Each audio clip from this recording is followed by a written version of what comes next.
Okay, so we're gonna go around how to winterize the GapVax MC series, how to completely get all the water out of it so that you could park it outside in the wintertime. First thing we would have done was opened all the ball valves on the truck and drained all the water, which we have not done on this truck at the moment, but that's what we would have done first. Once water quits running out all over the truck, you go back around the truck, close all the ball valves. Now, from here, you have to engage the hydraulics in the cab for the remote throttle to work. What we would do is, this is your remote throttle, either here or here is 50 RPMs at a time. We would run it up to 1600 RPMs.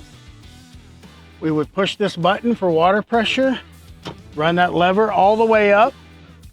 We would come over here, turn on or open up our air out valve.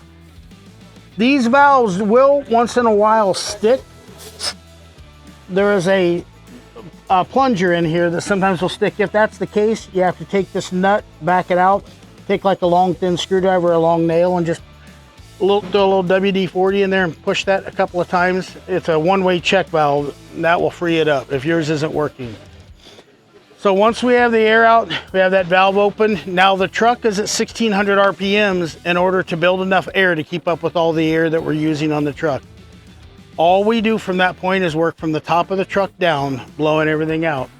Most of our trucks right here are gonna have a 1-inch ball valve that will blow out the spray bar inside the tank.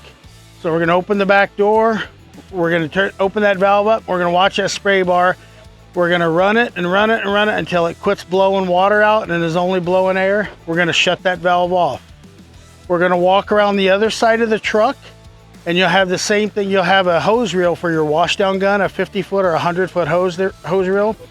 You're gonna open the valve with no gun on there, and you're just gonna let it blow air out, or blow all the water out of that hose until it stops blowing water and is just blowing air. Once you're done, you'll come around to the water pump, or actually, I guess on a sewer truck, the next thing we're gonna do is the front hose reel. We're just gonna open up this 1-inch ball valve up here. We can only have one valve open at a time. We are out one thing at a time. So we would open up this valve right here, and that would blow all the all the water out of the front hose reel.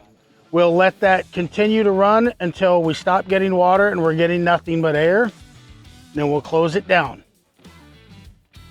We'll come over here to the water pump and we'll do the same thing. From the top down, I'll open my purge valve, blow it out. I'll open this valve, I'll open each of these three, and I'll open that, and we'll blow the pump completely dry. At the back of the truck, you'll have 4 little 1/4-inch ball valves. I think 2 1/4-inch, 2 1/2-inch. But you're gonna open those valves, blow those out there right behind the rear tailgate underneath the truck. Those are the low points in the water system. At that point, we're pretty much done. We've got all the air out of the system. The last thing that we're gonna do is open these 3 1/4-inch ball valves right here, and we're gonna hold this button up here that says jog jetter pump. We're gonna hold this button in and we're gonna let that pump run for about 30 or 40 seconds, whatever it takes, until air stops coming out those 3 little 1/4-inch ball valves. At that point, the truck is winterized. You go back around the truck, leave all the valves open all night, so any condensation stuck to the sidewalls of the hose can drain down and drain out onto the ground instead of getting caught up in the ball valve. If you have any questions, please call me. You have my phone number. I'm happy to walk you through this on the phone, but it's very simple to do, very easy to do, takes about 10 minutes. So thank you very much.